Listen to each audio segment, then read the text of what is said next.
Halo teman-teman, masih melanjutkan bahasan kita mengenai Donghua Shaolin. Jika kemarin kita sudah membahas kisah Tangsan dalam upayanya meramu obat untuk kakek Dugu, serta berkultivasi hingga mencapai level 37, di kesempatan kali ini kita akan bercerita mengenai Tangsan yang akan kembali ke Akademi Sri Lanka setelah setengah tahun pergi. Baiklah, tanpa berlama-lama lagi, mari kita mulai.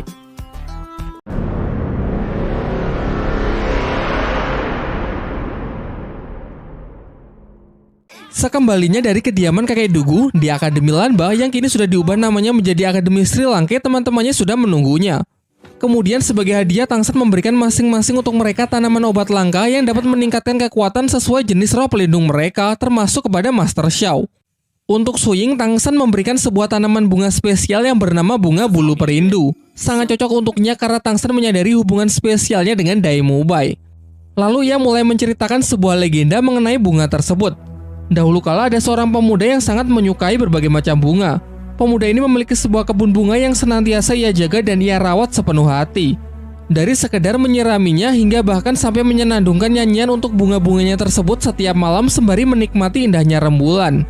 Kebersamaannya dengan bunga-bunga membuat hidupnya merasa sangat bahagia. Dan sebaliknya ia akan teramat sedih ketika ada bunga yang layu. Rasa cintanya ini menggerakkan hati dari sang Dewi Bunga yang tinggal di kerajaan langit. Sampai suatu ketika secara diam-diam beliau turun ke bumi untuk menemui si pemuda pencinta bunga lalu menikahinya. Namun sayangnya hubungannya tersebut tidak mendapatkan restu dari langit yang memiliki aturan bahwa dewi dan manusia tidak diperbolehkan menikah. Jelas mengetahui hal ini membuat Kaisar Langit begitu murka sehingga menarik sang dewi kembali ke alam surgawi dan takkan pernah mengizinkannya untuk turun ke bumi lagi.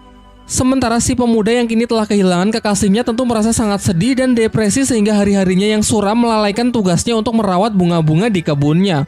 Semakin lama kebunnya tersebut mulai hancur dan tanaman-tanaman yang dulu berseri perlahan juga mulai mati. Hingga suatu hari seorang kakek tua menemuinya dan menjelaskan bahwa sebenarnya bunga putih di kebun si pemuda merupakan jelmaan dari sang Dewi Bunga. Sehingga jika bunga sampai mati maka jiwa dari sang dewi juga akan lenyap. Mempercayai hal itu, si pemuda pun mulai sadar kesalahannya yang menelantarkan bunga-bunga di kebunnya. Ia pun mulai bangkit dan kembali merawat bunga-bunga di kebunnya tersebut. Sampai akhir hayatnya ia meninggal tepat di samping bunga putih yang dipercaya sebagai jelmaan dari sang Dewi Bunga. Dan warna merah di kelopak bunga tersebut merupakan noda darah yang sempat si pemuda berikan tepat sebelum kematiannya. Setelah menceritakan kisah itu, Tangsan menjelaskan bahwa untuk memiliki bunga ini, Su Ying diharuskan meneteskan darahnya ke kelopak bunga sambil memikirkan orang yang amat ia cintai. Namun hal ini juga belum tentu berhasil karena si bunga memiliki kekuatan untuk memilih sendiri siapa yang akan menjadi pemiliknya. Dan jika ada orang yang mencabutnya secara paksa, maka seluruh khasiat dari bunga itu akan menghilang. Tetapi sayangnya ketika Su Ying telah melakukan seperti apa yang Tangsan katakan, entah kenapa bunga tersebut menolaknya. Kemudian Tangsan memberikan kesempatan kepada Master Xiao untuk mencobanya karena Master Xiao juga memiliki perasaan asmara dengan Liu Erlong. Namun ternyata ia juga tidak berhasil. Sampai akhirnya Xiao yang sebenarnya tak berniat untuk mencoba secara tak sengaja jarinya tertusuk sehingga darahnya tertetes. Semuanya pun dibuat sangat terkejut lantaran bunga bulu perindu tersebut memilih Xiao sebagai pemiliknya, mengingat ia juga memiliki perasaan asmara dengan Tangsan yang begitu tulus. Akan tetapi Xiao menolak untuk mengkonsumsinya dan lebih memilih untuk menyimpannya sebagai hadiah dari Tangsan. Sebagai gantinya ia akan berlatih lebih keras dari teman-teman yang lain agar tidak ketinggalan oleh mereka yang mengkonsumsi tanaman-tanaman obat tersebut. Diperlihatkan mereka pun bergegas untuk melakukan kultivasi setelah masing-masing dari mereka mengkonsumsi tanaman obat dari Tangsan. Oishike menjadi yang pertama selesai dan telah berhasil naik ke 5 level, disusul oleh Ning Rongrong yang telah naik 6 level. Namun pada kasus Ning Rongrong tak hanya mengalami kenaikan level. Berkat tanaman obat bunga tulip dari Tangsan, roh pelindungnya mengalami mutasi yang awalnya memiliki 7 tingkat sekarang menjadi 9 tingkat. Sebuah kekuatan yang kabarnya menjadi legenda di klan Cahaya Kibau.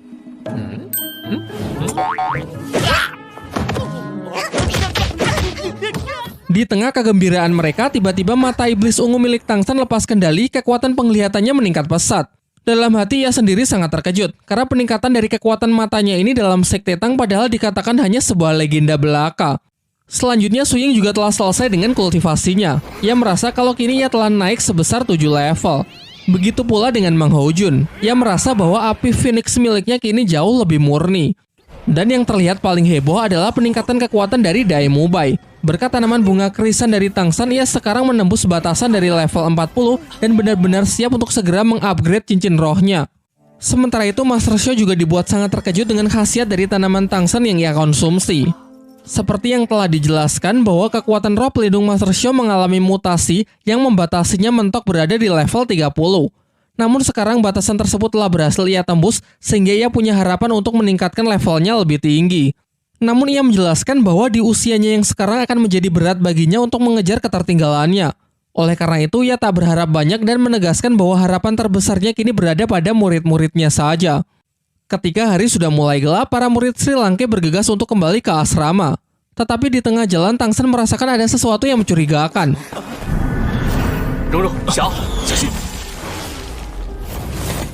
Dan benar saja, tiba-tiba muncul seorang pria besar berjubah yang langsung menyerang mereka.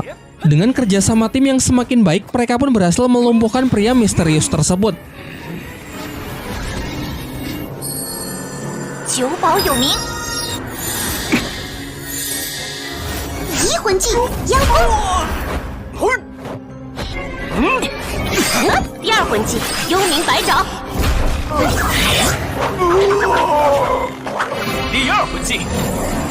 Namun ketika si pria sudah terdesak, akhirnya terungkap bahwa ia adalah Guru Zhao yang memang sengaja mengetes kemampuan para murid-muridnya.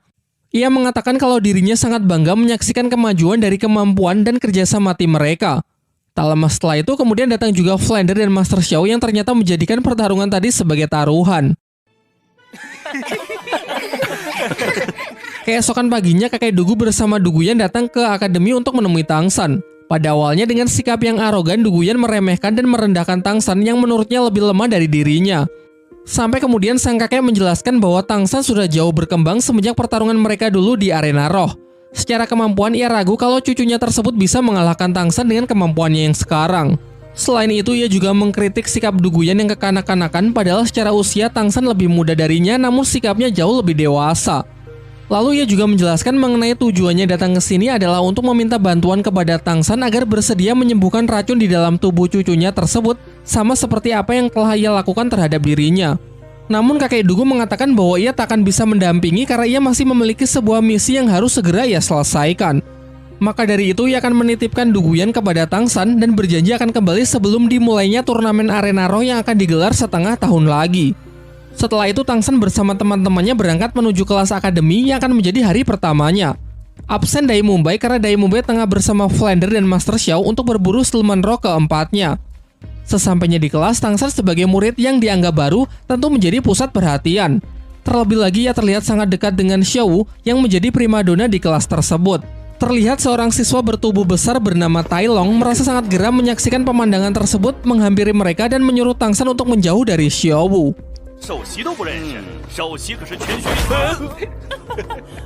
Tai Long lalu menantang Tang San untuk bertarung 1 lawan 1. Jika Tang San menang, ia bebas duduk di samping Xiao. Namun jika kalah, maka Tang San harus pergi meninggalkan tempat ini. Tantangan tersebut pun Tang San terima. Tai Long kemudian menunjukkan kekuatan roh pelindungnya, yaitu King Kong Raja Hutan dengan level yang setara dengan Tang San.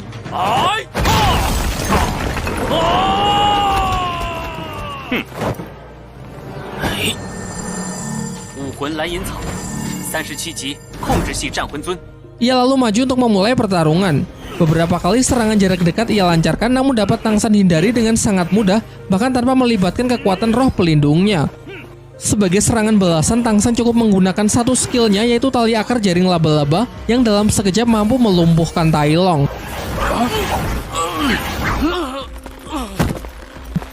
Tepat setelah itu, seorang guru datang dan langsung menyalahkan Tang San karena menindas teman sekelasnya di hari pertama. Tetapi dengan jantan, Tai Long mengakui kesalahannya dan mengatakan kalau ialah yang telah memulai terlebih dahulu. Setelah kelas berakhir, ternyata Tai Long masih belum terima dengan hasil pertandingan tadi pagi. Lantas ia pun kembali menantang Tang San untuk berduel, namun kali ini hanya pertarungan fisik tanpa boleh menggunakan kekuatan roh pelindung. Tang San pun sepakat dan mengikuti Tai Long yang menentukan lokasi pertarungan mereka agar tidak ada orang yang ikut campur. Tentu kali ini ia merasa jauh lebih percaya diri karena dilihat dari tampilan fisiknya yang berotot, jelas bisa dengan mudah mengalahkan Tang San yang kurus kecil. Namun lagi-lagi dugaannya tersebut salah besar. Dengan piawai, Tang San dapat mengatasi serangan dari Tai Long yang nampak hanya mengandalkan otot besarnya saja. Berulang kali ia mencoba, berulang kali pula ia mendapatkan pukulan dari Tang San. Sampai-sampai tubuhnya tak lagi sanggup berdiri sehingga mau tidak mau ia harus kembali mengakui kekalahannya. Kemudian saat Tang San dan Xiao jalan-jalan di kota untuk mencari makan siang, mereka malah menemukan dua prajurit yang terbunuh di jalanan yang sepi. Dari simbol yang tertinggal mengingatkan Tang San dengan simbol sebuah tempat pelelangan di kota yang sebelumnya pernah ia lihat. Karena penasaran dengan apa yang sebenarnya terjadi di tempat pelelangan, ia bersama Xiao bergegas pergi ke rumah pelelangan tersebut. Di pintu masuk, mereka dihadang oleh para penjaga karena tidak memiliki kartu anggota. Dan jika harus membeli kartu anggota, ternyata harganya juga sangat mahal. Namun seorang wanita memberikan alternatif lain jika mereka tetap ingin masuk, yaitu mereka harus memiliki barang yang cukup berharga untuk bisa dilelang. Tang San yang sepakat lalu mengeluarkan salah satu senjata rahasianya untuk berpartisipasi dalam acara lelang. Si wanita lalu mengajaknya masuk untuk menemui salah seorang panitia guna memeriksa barang milik Tang San apakah value-nya memenuhi standar. Tang San kemudian menjelaskan bahwa senjata rahasianya itu disebut tembakan tanpa bayangan, merupakan senjata yang mengandung racun. Ia lalu juga memberikan contoh bagaimana cara penggunaannya. Peluru beracun pada senjata tersebut akan ditembakkan sebanyak 3 kali dengan sangat cepat, memiliki penetrasi yang begitu kuat, bahkan sanggup menembus baja yang memiliki ketebalan beberapa sentimeter. Menyaksikan hal itu, panitia lelang benar-benar kagum dan menyatakan kalau barang milik Tang San sudah memenuhi standar barang lelang di tempatnya yang bisa dibuka dengan harga 1000 koin emas. Di ruang pelelangan, Tang San bertemu dengan dua orang tamu lain yang bernama Ning Fengxi dan Chen Xin, di mana Ning Fengxi adalah pemimpin dari klan Cahaya Kibau sekaligus ayah dari Ning Rongrong, sementara Chen Xin adalah kakek angkatnya. Ning Fengxi lalu menjelaskan mengenai kebusukan dari tempat lelang ini yang melelang apa saja termasuk manusia. Bahkan para pelayan wanita di sini selain bertugas menyambut tamu juga diperjualbelikan. Masuk ke acara pelelangan, kali ini yang menjadi objek lelang adalah seorang gadis yang roh pelindungnya mengalami mutasi, sehingga mengubah penampilannya menjadi sosok unik menyerupai kucing. Pada awalnya, Xiao yang emosi hendak menggunakan cara kekerasan untuk membebaskan gadis kucing tersebut. Namun Ning Fengxi yang juga ingin menyelamatkan si gadis menggunakan cara sesuai aturan, yaitu dengan melemparkan harga tertinggi. Pihaknya sempat bersaing dengan tamu lain yang merupakan salah satu anggota bangsawan kerajaan Tiando yang pernah menyulitkan orang-orang Sri Lanka di Akademi Tiando. Tetapi pada akhirnya Ning Fengxi berhasil menang setelah memberikan harga yang terbilang tidak masuk akal. Selanjutnya tibalah senjata rahasia milik Tang San yang menjadi objek barang lelang. Ning Fengxi yang merasa tertarik dengan kehebatan senjata tersebut memutuskan untuk mengambilnya dengan harga yang juga sangat mahal. Tentu saja karena klan Cahaya Kibau masuk dalam kategori 3 klan terkaya di dunia Daoluo. Sampai-sampai tak enak sendiri karena barangnya dihargai begitu mahal, Tang San memberikannya bonus yaitu sebuah busur kecil yang juga merupakan salah satu senjata rahasia ciptaannya. Sementara itu, ayah Tai Long yang mendengar kabar kalau putranya dihajar habis-habisan oleh siswa lain merasa tak terima dan berniat datang ke akademi untuk membuat perhitungan. Terlihat wajah Tai Long yang merasa malu dengan sikap ayahnya sendiri yang masih menganggapnya sebagai anak kecil.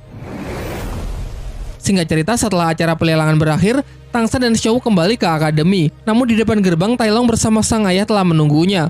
Ayah Tai Long lalu mengatakan kalau ia tak terima putranya dipukuli oleh Tang San sehingga ia ingin memberinya pelajaran. Ayah Tai Long dengan cepat langsung melancarkan serangannya yang begitu kuat padahal masih belum mengeluarkan kekuatan roh pelindungnya. Teknik yang sebelumnya Tang San gunakan untuk melumpuhkan Tai Long nampaknya sama sekali tidak berguna di hadapan ayahnya.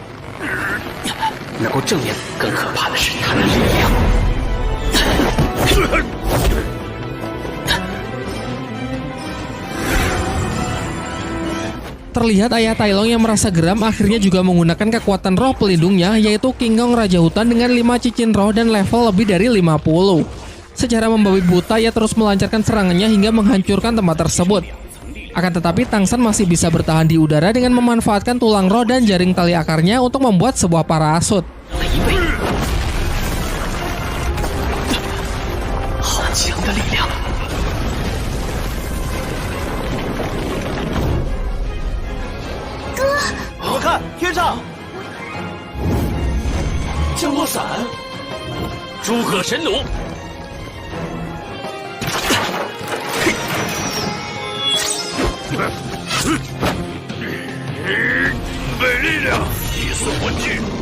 Sampai ketika ayah Tai Long berniat mengeluarkan skill ultimate-nya, Tang San dalam sekejap mendekatinya dari belakang lalu menyerangnya dengan racun tulang rohnya. Kini ayah Tai Long yang sudah meremehkan Tang San di awal harus tunduk karena efek racun tersebut dengan segera menyebar dan melumpuhkan sistem syarafnya. Sementara Tai Long yang menyaksikan kekalahan ayahnya sangat emosi dan memaksa masuk ke dalam pertarungan untuk menyerang Tang San. Namun Tang San menyarankan agar Tai Long berhenti karena jika ia tak segera menarik racun di dalam tubuh ayahnya tersebut, maka ia khawatir kalau ayah Tai Long tak akan bisa ia selamatkan. Pada akhirnya perseteruan itu pun berakhir setelah Tang San menyerap kembali racunnya dan memperingatkan mereka berdua agar jangan pernah mengganggunya lagi. Scene kemudian beralih memperlihatkan Ning Rongrong yang berkunjung ke rumahnya, yaitu sekte klan Cahaya Kibau, mengingat kerajaan Tiandou dan sektenya secara geografis cukup berdekatan. Selain Ning Fengzi yang merupakan ayahnya dan Chen Xin sebagai kakek angkatnya, kita diperlihatkan karakter baru yang juga merupakan kakek angkatnya bernama Gurong. Diceritakan kalau Chen Xin dan Gurong ini adalah Master Roh bergelar Doluo level 95 yang menjadi rival abadi, baik dari segi kekuatan roh maupun dalam memperebutkan kasih sayang dari cucu angkatnya tersebut. Kemudian Ning Rongrong menceritakan bahwa kini ia sudah berada di level 37 karena selama di Akademi Sri Lanka ia sudah berlatih keras hingga berhasil naik 10 level hanya dalam waktu 1 tahun. Ia juga menceritakan mengenai tanaman obat bunga tulip yang ia dapat dari teman sekelasnya bernama Tang San yang berperan besar dalam kemajuannya karena setelah mengkonsumsi bunga tersebut levelnya bisa naik secara signifikan. Selain itu kini roh pelindungnya juga telah mengalami mutasi dari yang awalnya pagoda 7 tingkat menjadi 9 tingkat. Hal ini membuat Ning Fengzi benar-benar terkejut karena pagoda 9 tingkat selama ini hanya menjadi kekuatan legenda bagi sektenya. Berkat pencapaian putrinya yang begitu luar biasa, Ning Fengzi lalu menghadiahkan senjata rahasia yang ia dapat dari tempat pelelangan sebelumnya. Namun Ning Rongrong yang merasa tidak familiar dengan senjata tersebut bertanya bagaimana ayahnya bisa mendapatkan senjata rahasia ciptaan dari Tang San, teman sekelasnya. Ia lalu menunjukkan senjata yang sama dan mengatakan kalau ia juga punya beberapa koleksi yang lain yang jauh lebih hebat. Untuk membuktikan betapa hebatnya senjata rahasia buatan Tang San, Ning Rongrong mengajak mereka keluar untuk mempraktekannya. Kakek Chen Xin lalu maju untuk menjadi sukarelawan. Dengan statusnya sebagai Master Roh bergelar Doluo, ia meyakinkan cucunya kalau dirinya tidak akan apa-apa. Senjata rahasia pertama adalah busur tanpa suara. Meski dapat ditangkis dengan pedang roh miliknya, kakek Chen Xin bisa merasakan kalau tembakan dari senjata tersebut benar-benar kuat. 力道好强， 我们在斗魂场上捡飞刀， 还没完，我身如剑。 Sambil mencoba mendekat, Ning Rongrong menjelaskan bahwa senjata ini pernah ia gunakan untuk mengalahkan lawan yang berada di level 40. Menunggu kesempatan kakek angkatnya lengah, Ning Rongrong kembali melancarkan serangannya dan hasilnya Master Roh sekelas Chen Xin sekalipun cukup kewalahan mengatasinya. Suasana sempat tegang kala Chen Xin terkena racun dari salah satu senjata rahasia tersebut. Beruntung berkat jam terbangnya yang tinggi, ia sanggup memuntahkan racun sebelum menyebar ke seluruh tubuhnya. Namun ia tak sedikit pun menyalahkan Ning Rongrong, melainkan justru bangga dengan perkembangannya yang begitu pesat. Selain itu, Fengzi mulai tertarik dengan pemuda yang bernama Tang San, pencipta dari senjata-senjata yang luar biasa untuk ia rekrut masuk ke dalam sektenya. Scene kemudian beralih memperlihatkan Tang San yang tengah beristirahat. Pertarungannya melawan ayah Tai Long kemarin ternyata cukup membuatnya terluka. Tentu saja karena bagaimanapun juga ia melawan orang yang memiliki 10 level lebih tinggi darinya. Di hari keduanya masuk di akademi, Tang San menjadi pusat perhatian anak-anak lain karena kehebatannya mengalahkan ayah Tai Long kemarin. Tetapi saat akan menuju kelas, seorang siswa tiba-tiba datang menghampirinya dan mengabarkan bahwa kakek Tai Long yang merupakan ketua sekte Tai datang ke akademi untuk mencari orang yang telah menghajar putra dan cucunya. Jelas ia jauh lebih kuat dari ayah Tai Long karena kakek ini adalah Master Roh bergelar Doluo yang telah mencapai level lebih dari 80. Namun karena perbedaan level yang teramat jauh, kakek Tai Long tidak menantang Tang San untuk bertarung, melainkan memberinya sebuah tantangan. Jika Tang San mampu bertahan di bawah tekanan kekuatan rohnya sebelum satu dupa terbakar habis, maka putra dan cucunya akan ia perintahkan untuk meminta maaf kepada Tang San serta menganggap masalah sudah selesai. Namun jika Tang San tidak mampu bertahan, maka Tang San harus bersedia bergabung dengan sektenya. Sebelum tantangan diterima, Oishike menyela dengan mengatakan kalau apa yang mereka pertaruhkan ini tidak adil bagi Tang San.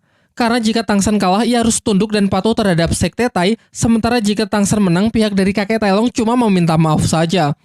Maka dari itu akan menjadi adil jika Tang San menang, maka Tai Long dan ayahnya harus bergabung dengan sekte Tang, yaitu sekte buatan Tang San sendiri. Setelah kedua belah pihak sepakat, tantangan pun dimulai. Tekanan yang diciptakan kakek Tai Long berbeda dengan apa yang pernah ia terima dari salah seorang guru senior di Akademi Tiandou. Tang San mengibaratkan kalau tekanan yang dulu pernah ia terima seperti aliran sungai yang perlahan semakin kuat, sementara tekanan dari kakek Tai Long lebih seperti ombak yang menghantam dengan keras. 小三的对手怎么会是他？ 我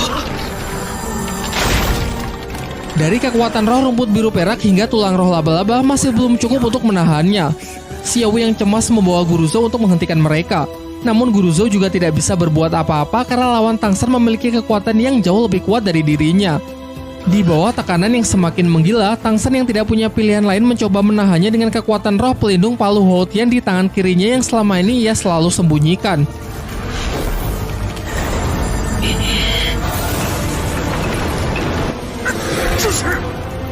Untung saja tak lama setelah itu datanglah Ning Rongrong bersama ayah dan kakek angkatnya yang membantu Tang San dengan skill pendukungnya.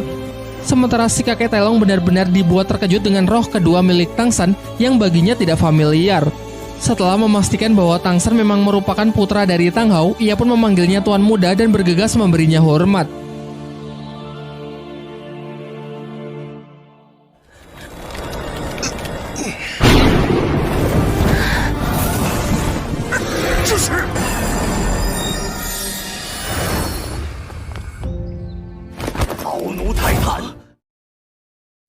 Setelah tahu kebenaran bahwa anak di hadapannya adalah putra dari majikannya, secara pribadi kakek Tailong pun mengajak Tang San bicara. Tang San lalu memberikan surat yang ditinggalkan ayahnya sebelum pergi pada 8 tahun yang lalu dan menceritakan kalau sejak kecil ia sudah tinggal dengan ayahnya di sebuah desa kecil. Ayahnya berprofesi sebagai satu-satunya pandai besi di sana dan memiliki kebiasaan mabuk-mabukan. Mendengar itu kakek Tailong pun sangat sedih mengingat tuannya tersebut adalah seorang master roh terkuat yang sudah banyak berjasa bagi ia dan sektenya. Ia juga menjelaskan bahwa dulu sekte Tai adalah bagian dari sekte Hou Tian yang dipimpin oleh ayah Tang San. Namun karena suatu alasan sekte Tai memisahkan diri dan berdiri sendiri di kerajaan Tiandou. Namun di sini kakek Tailong tidak bisa cerita banyak karena menurutnya Tang Hou lah yang berhak menceritakan semuanya kepada Tang San. Tetapi yang perlu diingat ayah Tang San merupakan master roh terhebat. Kakek Tailong kemudian menyatakan bahwa seluruh anggota sekte Tai siap mengabdikan dirinya untuk Tang San sebagai putra dari Tang Hao. Setelah menemui kakek Tailong, Tang San pergi menemui Feng Zi yang sudah menunggunya. Ternyata ia juga sangat terkejut setelah tahu bahwa Tang San adalah putra dari Tang Hao yang merupakan teman lamanya. Namun sama halnya dengan kakek Tailong, Feng Zi juga enggan menceritakan banyak karena menghormati Tang Hao yang pastinya punya alasan tersendiri untuk menyembunyikan identitasnya dari Tang San. Beralih membicarakan mengenai senjata rahasia. Awalnya Feng Zi menawarkan harga tinggi untuk membeli desain serta rancangan yang dimiliki oleh Tang San. Namun Tang San menolak untuk menjualnya karena menurutnya hasil pemikiran dan penelitian untuk menciptakan sebuah senjata rahasia benar-benar tak ternilai dan ia tak berniat menjualnya kepada siapapun. Sehingga ia hanya menawarkan kerjasama kepada Feng Zi untuk menyiapkan semua bahan-bahan yang diperlukan sementara untuk perancangan dan perakitan akan dilakukan oleh pihak Tang San sendiri. Akhirnya mereka pun sepakat dengan Feng Zi yang memesan 500 set dengan harga 10.000 koin emas untuk setiap set. Jadi total tagihannya adalah 500.000 koin emas yang langsung ia bayar di muka. Sekembalinya ke asrama, teman-teman yang lain sudah menunggunya. Oishike dan Mang Hoju dengan konyolnya memperebutkan uang 500.000 milik Tang San. Beberapa saat kemudian datang juga Dai Mubai yang telah kembali dari hutan berburu untuk mencari siluman roh cincin keempatnya. Ia pun sangat berterima kasih kepada Tang San karena berkat tanaman obat bunga krisan, proses kultivasinya berjalan sangat lancar hingga ia kini telah mencapai level 43. Tak lama setelah itu, Master Xiao memanggil Tang San untuk datang ke ruangannya. Master Xiao menjelaskan bahwa sebenarnya ia sudah tahu sejak awal mengenai identitas dari ayah Tang San. Ia lalu juga menceritakan mengenai kedatangan Tang Hou di hari pertama Tang San masuk ke Akademi Sri Lanka.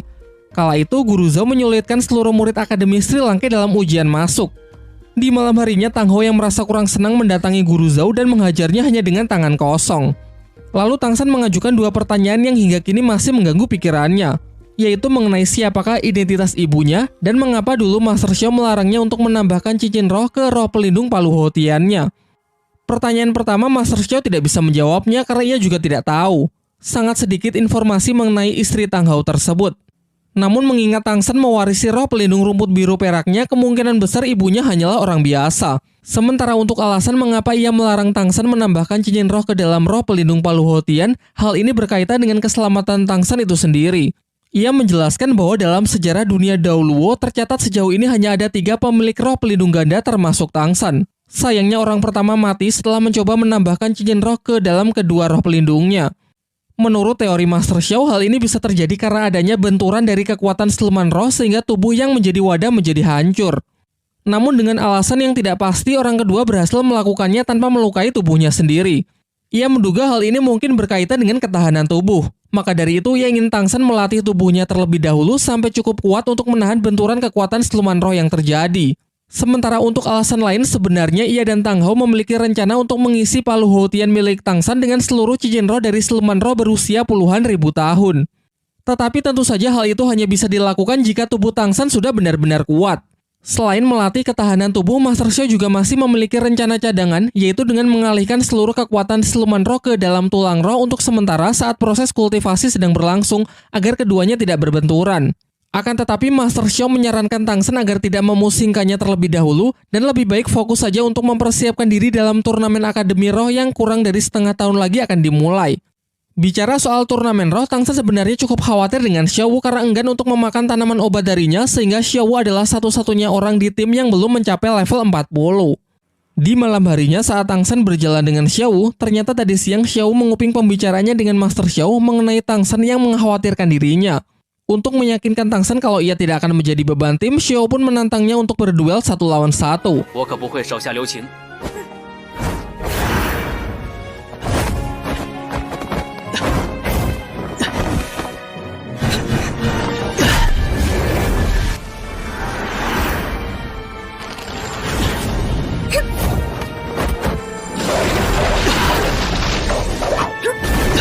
竟能在局限情况下连续发动对攻。 Setelah pertarungan itu, Tang San menjadi lebih tenang karena perkembangan Xiao Wu meski tanpa tanaman obatnya cukup mengesankan. Xiao Wu kemudian meminta kepada Tang San untuk membantu menyisirkan rambutnya yang berantakan pasca pertarungan tersebut, menggunakan sisir yang ia katakan adalah satu-satunya peninggalan dari ibunya yang meninggal saat ia masih kecil. Xiao Wu teringat ucapan ibunya di kala ia masih kecil yang berharap agar kelak Xiao Wu bisa bertemu dengan seorang pria yang benar-benar menyayanginya. Singkat cerita, tiba hari di mana para murid Akademi Sri Lanka telah siap untuk mengupgrade kekuatannya. Semuanya pun berangkat menuju hutan berburu untuk mencarikan siluman roh untuk semua murid kecuali Dai Mubai karena sudah lebih dulu naik level 40 dan Xiao Wu yang tidak ingin memakan bunga dari Tang San. Perburuan berlangsung hingga larut malam namun belum ada satupun dari mereka yang sudah menemukan siluman roh yang cocok.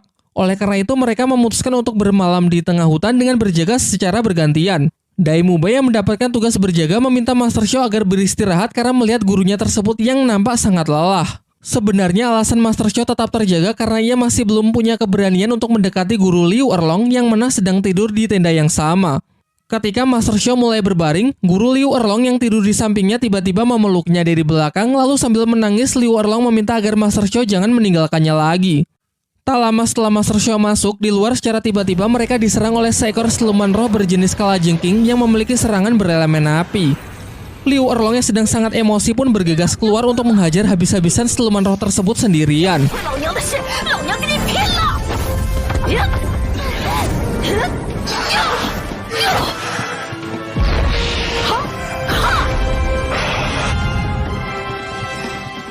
Dari sini untuk pertama kalinya kita diperlihatkan kekuatan asli dari guru Liu Erlong.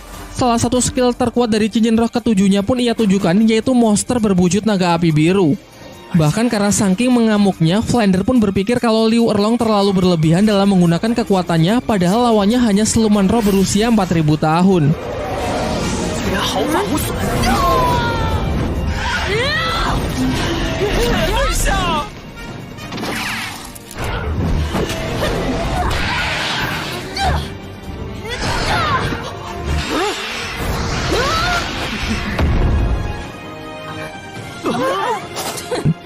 Setelah siluman itu dihajar habis-habisan hingga tak berdaya, lalu ia menyuruh Mang Ho Jun melakukan last hit untuk segera menyerap cincin rohnya karena basic kekuatan Mang Ho Jun adalah elemen api, jadi pasti akan sangat cocok dengan siluman yang satu ini. Semalaman si gendut berkultivasi untuk menyerap cincin roh keempatnya, dan kini ia telah berhasil mengunlock skill keempatnya, yaitu ledakan bola api magma. Setelah itu mereka bergegas untuk melanjutkan pencariannya menyusuri hutan. Dan tiba-tiba dalam perjalanan mereka dikepung oleh asap merah muda yang beracun. Untung saja Tang San memiliki bunga yang mengeluarkan aroma pengusir racun untuk melindungi semuanya. Dengan mata iblis ungunya ia dapat melihat bahwa ternyata mereka telah dikepung oleh ribuan kalajengking merah muda jenis siluman roh dengan racun mematikan dan selalu melakukan penyerangan secara berkelompok bersama sang ratu kalajengking yang bertindak sebagai pemimpin. Mereka menduga kalau ratu kalajengking ini mungkin adalah pasangan dari kalajengking api yang mereka kalahkan semalam. sehingga sang ratu kini merasa sangat marah dan ingin menuntut balas. Karena dinilai terlalu berbahaya, pihak Sri Lanka pun memutuskan untuk melarikan diri menggunakan sosis terbang milik Oishike. Namun belum juga jauh terbang, Guru Liu Erlong yang masih sangat emosi dengan kejadian semalam melampiaskannya dengan menghajar seluruh pasukan kalajengking tersebut.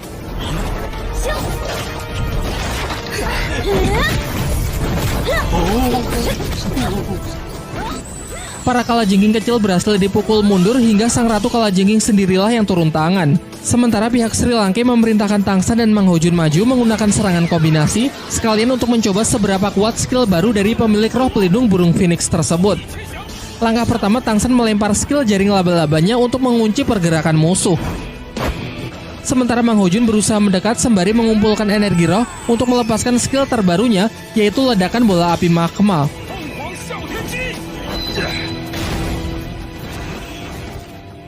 Ternyata ledakan yang dihasilkan benar-benar kuat, yang dikatakan lebih kuat dari skill pukulan gelombang udara milik Daimubai. Tetapi di balik kekuatannya yang sangat besar, Master Xiao mengungkapkan beberapa kelemahan dari skill Mang Hojun tersebut. Yang pertama, skill itu tidak memiliki kemampuan untuk mengunci pergerakan target sehingga akan mudah dihindari oleh lawan yang mempunyai kecepatan tinggi. Sangat dibutuhkan partner tipe pengendali seperti Tangsan untuk tetap menjaganya, karena Mang Hojun harus mendekat sedekat mungkin dengan target untuk melepaskan serangannya. Selain itu, yang menjadi kelemahan kedua adalah konsumsi energi yang begitu besar, bahkan hampir 50%, jadi akan sangat beresiko karena jika skillnya mengalami miss, maka dengan mudah lawan bisa melancarkan serangan balasan. Setelah lawan berhasil dilumpuhkan, Master Xiao menyuruh Oishike untuk menyerap cincin roh dari siluman ratu kalajengking tersebut. Sembari menunggu, Flander bertanya kepada Master Xiao kapan waktu yang tepat untuk mulai menambahkan cincin roh ke dalam palu Houtian milik Tangsan. Menurut Master Xiao, agar lebih aman setidaknya ia harus menunggu sampai Tangsan mencapai level 80. Di samping itu, Master Xiao juga berencana menemui seseorang untuk menanyakan perihal masalah tersebut kepada seorang Master Roh yang juga memiliki roh pelindung ganda. Singkat cerita, tak butuh waktu lama, Oishike telah selesai dengan proses penyerapannya. Skill keempat yang ter-unlock adalah sosis pembakar semangat, di mana orang yang memakannya akan mengalami peningkatan kekuatan sebesar 10% selama 5 menit, baik kekuatan fisik maupun kekuatan roh pelindung. Awalnya teman-temannya berpikir kalau hanya 10% maka pasti tidak akan terlalu berpengaruh. Namun Master Xiao menjelaskan bahwa jika skill tersebut digunakan pada timing yang tepat, maka pasti akan menjadi sangat powerful. Mirip dengan skill tim yang pernah mereka kalahkan sewaktu mengikuti pertarungan arena roh. Tetapi bedanya, skill dari Oishike ini tidak memiliki efek samping yang berbahaya. Selain itu, benefit lain yang didapat yaitu bisa kebal terhadap beberapa jenis racun dan sanggup menangkal lawan tipe hipnotis seperti skill kedua milik Xiaowu. Setelah itu, perjalanan kembali dilanjutkan. Sayangnya mereka tak kunjung menemukan siluman roh yang sesuai. Tangsan lalu mengeluarkan bunga ungu yang sebenarnya tak ingin ia gunakan. Bunga ini bisa menyebarkan aroma untuk memancing siluman roh agar mendekat. Namun bahayanya, kemungkinan tak cuma satu siluman roh yang akan datang, melainkan bisa saja sekelompok siluman yang sangat kuat. Untuk mengantisipasi kemungkinan terburuk, Master Xiao berencana untuk menciptakan sebuah perangkap, yaitu dengan meletakkan bunga tersebut di ruang terbuka sebagai umpan dan akan memanfaatkan area beracun untuk menjadi tempat berlindung jika siluman roh yang datang sangat kuat dan sampai tak bisa diatasi. Sementara untuk kekebalan tubuh, Tangsan memberi semuanya pil khusus yang memiliki efek anti racun selama 1 hari. Siluman roh pertama yang terpancing datang adalah siluman harimau malam. Mereka pun bekerja sama untuk memburunya karena pasti siluman jenis ini akan sangat cocok untuk Suying.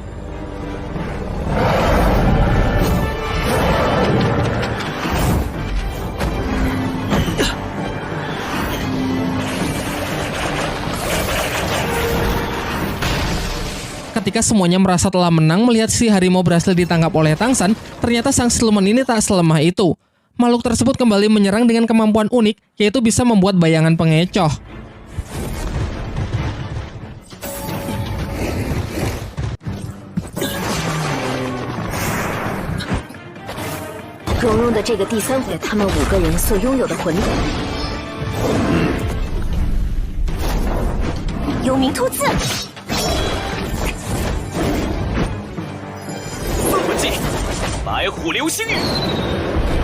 Singkat cerita, berkat kerjasama yang sangat baik, siluman harimau pun berhasil dilumpuhkan. Namun tak lama setelah itu, para siluman lain yang sama kuatnya mulai berdatangan menyerang pihak Sri Lanka. Karena situasi yang semakin tak terkendali, Tangsan pun segera menyimpan kembali bunga ungunya dan memerintahkan semuanya agar segera berlindung dalam area racun yang sudah ia siapkan sebelumnya. Untung saja cara ini sangatlah efektif, di mana terlihat para siluman roh itu benar-benar tidak berani untuk mendekat. Mereka lalu mempunyai ide untuk menarik siluman roh dengan menggunakan salah satu senjata rahasia milik Tang San. Untuk cincin keempat Ning Rongrong, Master Xiao menyarankan agar menambahkan skill pertahanan ke dalam kekuatan roh pelindungnya. Maka dari itu, ia menyuruh mereka agar mengambil siluman roh kadal raksasa karena memiliki pertahanan yang sangat kuat.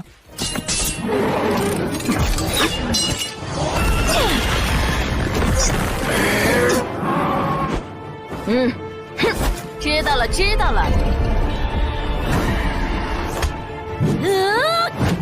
Upayanya berjalan lancar, siluman kadal itu berhasil mereka lumpuhkan.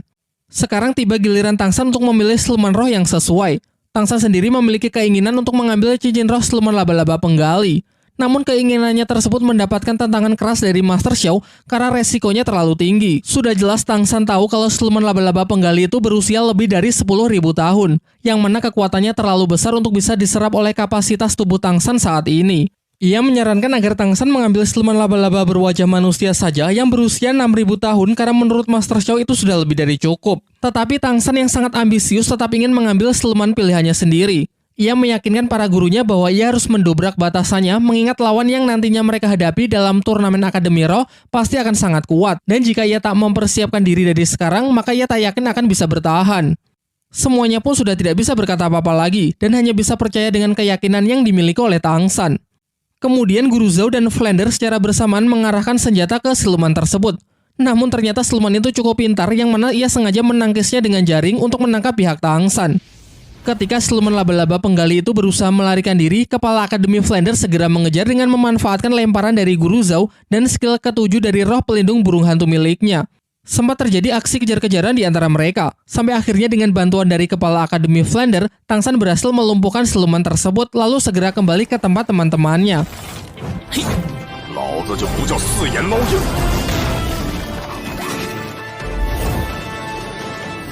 Sementara itu di tempat teman-temannya, siluman laba-laba berwajah manusia ternyata mengamuk dan berhasil menyerang Xiao Wu. Sayangnya Tang San yang baru saja kembali tidak sempat untuk menolongnya.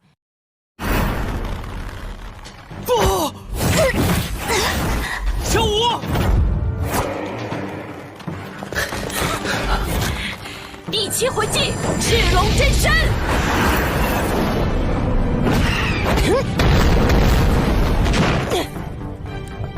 Melihat Xiao Wu yang dibuat terluka parah, Tang San yang sangat emosional mendekati sang siluman yang sudah tidak berdaya kemudian menyerap seluruh energi roh dari siluman itu, yang mana ini merupakan kemampuan lain dari tulang roh milik Tang San. Sedangkan Xiao Wu yang terkena racun dari siluman laba-laba kondisinya benar-benar buruk. Ia tak sadarkan diri dan denyut nadinya juga sangat lemah. Tetapi kepala Akademi Flander berpendapat kalau Xiao Wu masih bisa diselamatkan karena entah kenapa racun tersebut memiliki penyebaran yang sangat lambat. Kemudian dengan sedikit menyalurkan energi rohnya, Flander berhasil mengeluarkan racun di tubuh Xiao Wu. Dan setelah Xiao Wu siuman, barulah terungkap bahwa ternyata penyebaran racun yang sangat lambat disebabkan oleh tanaman bunga bulu perindu dari Tang San yang masih ia simpan. Nampaknya energi yang dikeluarkan bunga itulah yang melindungi Xiao Wu. Di sisi lain, pelukan hangat dari Guru Liu Erlong membuat Xiao Wu merasa sangat nyaman. Xiao Wu mengatakan kalau pelukan ini mengingatkannya dengan almarhum ibunya yang meninggal saat Xiao Wu masih kecil. Tangis haru pun menyertai momen tersebut, apalagi saat Guru Liu Erlong berkata bahwa ia tak keberatan kalau Xiao Wu ingin memanggilnya dengan sebutan ibu. Sementara Tang San setelah tahu kalau Xiao Wu baik-baik saja segera kembali dan berniat melanjutkan tujuannya untuk menyerap cincin roh dari siluman laba-laba penggali yang berhasil ia kalahkan sebelumnya. Namun semuanya yang merasa sangat cemas meminta Tang San agar mempertimbangkannya lagi mengingat siluman roh tersebut memiliki usia lebih dari 10.000 tahun yang mana kemungkinan besar bisa membahayakan diri Tang San. Tetapi tekad Tang San kali ini sudah benar-benar bulat. Ia pun bergegas pergi membawa siluman laba-laba penggali untuk ia serap cincin rohnya di danau es dan api milik kakek Dugu dan berjanji kepada semuanya bahwa ia pasti akan kembali dengan selamat. Setelah menyaksikan momen haru tersebut, kepala Akademi Flander mengajak Master Xiao pergi untuk bicara empat mata. Singkat cerita, sampailah Tang San di danau es api dan segera memulai proses kultivasinya. Dan benar saja, apa yang menjadi kekhawatiran Master Xiao benar-benar terjadi. Nampak proses penyerapan tersebut begitu menyakitkan sampai-sampai seluruh urat nadinya berubah warna menjadi hitam. Di dalam tubuhnya mengalami gejolak yang luar biasa hingga pada akhirnya karena beban yang terlalu berat, energi roh Tang San pun mulai padam. Diperlihatkan tubuhnya seperti mati rasa dan pikirannya terlempar ke masa lalu saat ia terjatuh ke dalam lembah neraka.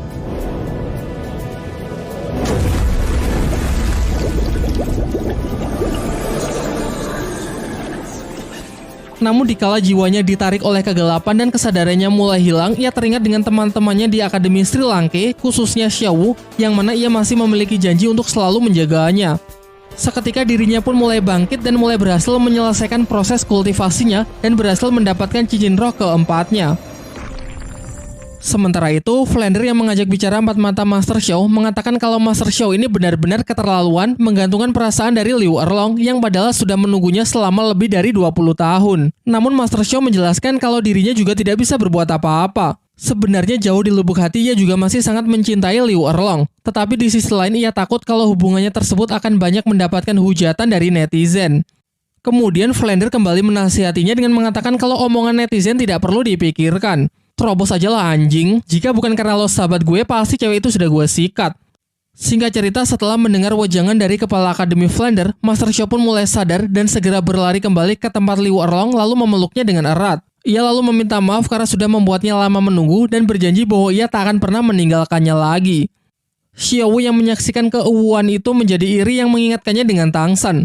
Karena merasa semakin cemas, ia kemudian bergegas pergi untuk melihat kondisinya. Dan tentu ia berhasil bertemu dengan Tangsan yang mana sudah selesai dengan proses kultivasinya. Tangsan lalu mengajak Xiao berkeliling menyaksikan keindahan hutan dari udara dengan menggunakan parasut rumput biru peraknya. Singkat cerita, setelah puas berkeliling, semua yang penasaran meminta Tangsan untuk menunjukkan skill baru yang ia dapat dari cincin siluman roh puluhan ribu tahun. Skill keempatnya, Tangsan beri nama kandang rumput biru perak.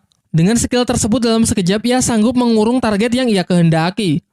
Meskipun ketahanan dari kurungan itu memang tidak terlalu kuat, namun memiliki kemampuan untuk menangkap beberapa lawan sekaligus sehingga akan sangat cocok jika dikombinasikan dengan tipe penyerang seperti Phoenix Api milik Mang Houjun. Bahkan Master Xiao berpendapat bahwa skill seperti ini biasanya hanya didapat oleh Master Roh tipe pengendali yang telah mencapai level lebih dari 50. Kini kecuali Xiaowu, semuanya pun telah mendapatkan cincin roh siluman keempatnya. Kepala Akademi Flander kemudian menginfokan kalau turnamen Akademi Roh akan dimulai dalam 5 hari lagi, sehingga semuanya diminta untuk kembali ke Akademi agar bisa mempersiapkan diri. Keesokan harinya, Master Xiao memperkenalkan 4 murid yang akan menjadi pemain cadangan dari tim Akademi Sri Lanka dalam turnamen, mengingat jadwal turnamen yang akan sangat padat dan munculnya berbagai musuh yang pasti akan sangat bervariasi. Murid pertama bernama Huang Yuan, level 35 dengan roh pelindung serigala tipe fighter. Yang kedua bernama Jingling, level 35 dengan roh pelindung tengkorak. Ketiga bernama Jiang Zhu, level 35 dengan roh pelindung healing tipe support. Dan terakhir adalah Tai Long, tipe penyerang yang sudah pernah kita lihat sebelumnya. Master Xiao kemudian menjelaskan berbagai aturan yang diberlakukan selama mengikuti turnamen Akademi Roh. Turnamen ini diselenggarakan oleh 3 kerajaan besar, yaitu Kerajaan Tiando, Kerajaan Xingluo, dan Balai Roh Pelindung. Dalam babak penyisian terdapat ratusan tim dari berbagai akademi yang memperebutkan posisi 30 besar. Namun tim dari ketiga kerajaan yang telah disebutkan tadi berhak melewati babak penyisian sehingga bisa langsung masuk menjadi 33 besar untuk bertarung di babak penentu. Di sepanjang pertarungan dilarang membunuh satu sama lain dan tidak diperbolehkan menggunakan senjata selain kekuatan roh pelindung, yang mana hal ini berarti senjata rahasia milik Tangsan juga tidak boleh digunakan. Setelah menjelaskan aturan dalam turnamen, Master Xiao menyarankan agar para murid tidak menunjukkan seluruh kemampuannya di awal mengingat jalannya turnamen yang akan berlangsung sangat panjang. Untuk Ning Rongrong, Master Xiao menyuruhnya agar tidak ikut bertarung di awal dengan alasan karena ia ingin memberinya pelatihan khusus terlebih dahulu. Dan untuk selebihnya, ia menyerahkan urusan penyusunan strategi bertarung kepada para murid itu sendiri. Tak lama setelah itu, kepala Akademi Flander datang dengan membawa seragam akademi yang ia desain sendiri untuk nantinya dipakai oleh para murid dalam mengikuti turnamen. Semuanya pun mengeluhkan seragam tersebut karena memiliki desain yang sangat norak. Namun karena sudah terlanjur dibuat, mau tidak mau mereka harus tetap mengenakannya. Singkat cerita, hari turnamen pun telah tiba. Babak penyisian yang ditampilkan kali ini diselenggarakan di Kerajaan Tiando yang diikuti oleh 28 tim dari berbagai akademi. Setidaknya babak penyisian diadakan di 6 tempat berbeda mengingat ada ratusan jumlah tim yang berpartisipasi. Nantinya dari 28 tim di sini akan diambil 5 tim terbaik sehingga total akan ada 30 tim yang akan maju di babak penentu, tidak termasuk 3 tim dari 3 kerajaan besar yang mana memang dibebaskan dari babak penyisihan. Diperlihatkan banyak wajah lama yang hadir dalam acara tersebut seperti kepala desanya Tangsan, Meng Yiran bersama kakek neneknya, tim badak yang dulu pernah Tangsan kalahkan dan masih banyak lagi. Di menara paling atas terdapat 3 tamu undangan terhormat yang memberikan sambutannya dalam pembukaan turnamen Akademi Roh terbesar di dataran Daoluo tersebut. Yang pertama ada Ning Fengzi, pemimpin dari sekte klan Cahaya Kibau yang sekaligus ayah dari Ning Rongrong. Kemudian ada Master Roh perwakilan dari kerajaan Balai Roh Pelindung yang bernama Salas. Dan tentu saja yang berada di tengah adalah sang kaisar dari kerajaan Tiandou. Terlihat banyak tim dari berbagai akademi elit yang memasuki acara. Setelah kaisar kerajaan Tiandou membuka turnamen melalui sambutannya, semua tim pun diarahkan menuju gedung yang akan menjadi arena pertarungan mereka. Jenis pertarungan kali ini adalah pertarungan 7 lawan 7. Tamu undangan perwakilan dari Balai Roh Pelindung yang bernama Salas maju untuk mengundi tim mana yang akan bertarung terlebih dahulu. Setelah pengundian dilakukan, beberapa pasang tim disebut untuk saling berhadapan di putaran pertama, termasuk tim Akademi Sri Lanka yang harus menghadapi tim kedua dari Akademi Tiandou. Namun yang perlu diingat, mereka ini bukan tim yang dulu pernah dilawan oleh Tangsan ya. Kalau kalian masih ingat, kerajaan Tiandou itu memiliki 2 kuota untuk mengikuti turnamen. Tim utama yang diketuai oleh Yu Tianfeng mendapatkan prioritas yaitu bebas dari babak penyisihan. Sementara tim keduanya ini harus mengikuti babak penyisihan seperti kebanyakan akademi lain. Sebelum memasuki arena, Kepala Akademi Flander memberi challenge kepada murid-muridnya untuk menyelesaikan pertarungan dalam waktu 1 menit. Penyusunan strategi dipercayakan kepada Tangsan. Dalam pertarungan kali ini, ia memutuskan untuk memakai dirinya, Xiaowu, Dai Mumbai, serta keempat murid cadangan yang direkomendasikan oleh Master Xiao. Kedua tim pun maju memasuki arena. Seluruh dukungan dari para penonton diberikan kepada tim kedua Akademi Tiandou, sementara pihak Tangsan hanya mendapatkan dukungan dari teman-teman dan para gurunya saja. Setelah mendapatkan aba-aba dari wasit, semuanya pun menunjukkan cincin rohnya. Dan tentu saja cincin roh keempat Tangsan lah yang paling mengejutkan karena berasal dari siluman berusia puluhan ribu tahun. Di kursi para tamu undangan, Ning Fengzi mengatakan kepada Kaisar bahwa tim Tangsan lah yang menurutnya berpotensi besar menjadi pemenang, yang mana putrinya juga tergabung di dalamnya. Ia juga menceritakan bahwa tim tersebut dulu pernah menawarkan diri untuk bergabung dengan Akademi Tiandou, namun tawarannya ditolak oleh salah seorang anggota bangsawan. Kembali ke dalam arena, serentak seluruh anggota tim Akademi Tiandou maju untuk melancarkan serangan. Sementara di pihak Sri Lanka hanya mengirim 3 penyerang untuk mengatasinya, yaitu Dai Mumbai, Wang Yuan, dan Tai Long. Pertempuran yang sangat sengit disajikan meskipun jelas pihak Dai Mumbai kalah jumlah. Sampai akhirnya Dai Mumbai kewalahan juga sehingga tertangkap oleh salah satu skill lawan. Ketika tim Tiandou merasa bahwa mereka telah menang, dugaannya 100% salah. Justru mereka lah yang masuk ke dalam perangkap yang memang sudah Tangsan rencanakan dari awal. Terlihat tak ada satupun anggota tim Tiandou yang lolos dari skill keempat milik Tangsan. Ditambah lagi Dai Mumbai di atas juga sudah siap untuk menyerang. Ternyata ketidakmampuannya meloloskan diri hanyalah sandiwara untuk menurunkan kewaspadaan lawannya.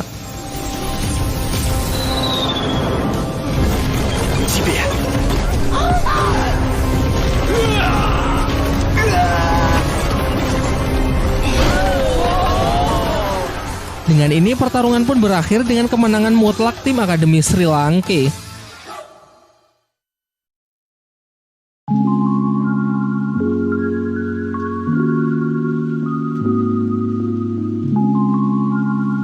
Nah, itulah tadi plot cerita Donghua Shaolin di beberapa episodenya. Sekarang saatnya kita membahas detail menarik, memberikan opini serta penilaian pribadi. Kita mulai saat Tangsan memberikan bunga bulu perindu kepada Su Ying. Karena di antara semua bunga sakti yang ia miliki, hanya bunga tersebutlah yang butuh perlakuan khusus yang mana hanya bisa dimiliki oleh orang yang sedang jatuh cinta, dan Tangsan melihat itu di dalam hubungan antara Su Ying dan Dai Mumbai. Sebelum bunga diberikan, Tangsan menceritakan kisah dari seorang manusia yang jatuh cinta dengan Dewi Kayangan. Ini memanglah sebuah kisah yang mainstream mengenai cinta terlarang antara makhluk yang memiliki dunia berbeda.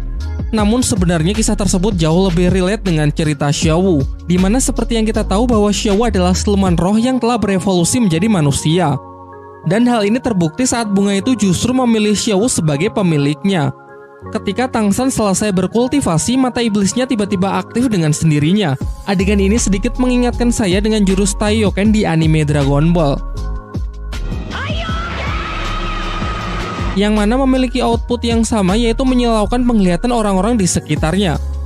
Adapun peningkatan dari kekuatannya adalah kemampuan mata tembus pandang yang memiliki jangkauan jauh lebih luas.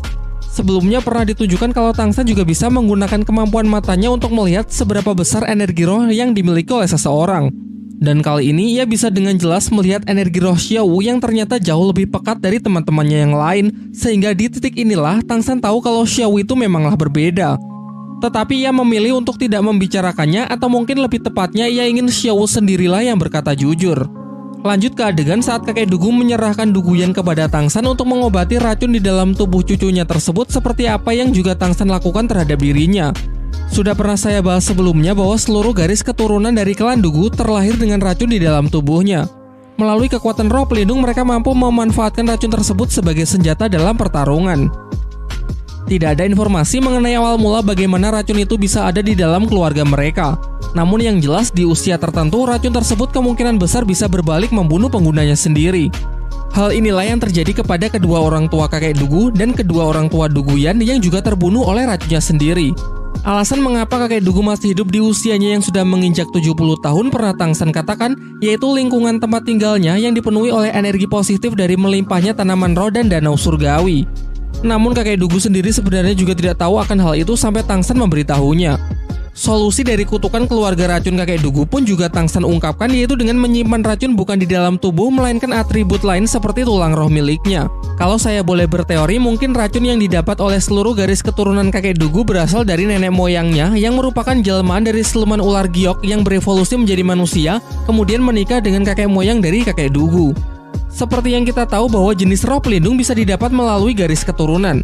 Seperti halnya Tangsan yang mewarisi kekuatan rumput biru perak dari ibunya yang merupakan siluman roh rumput biru perak.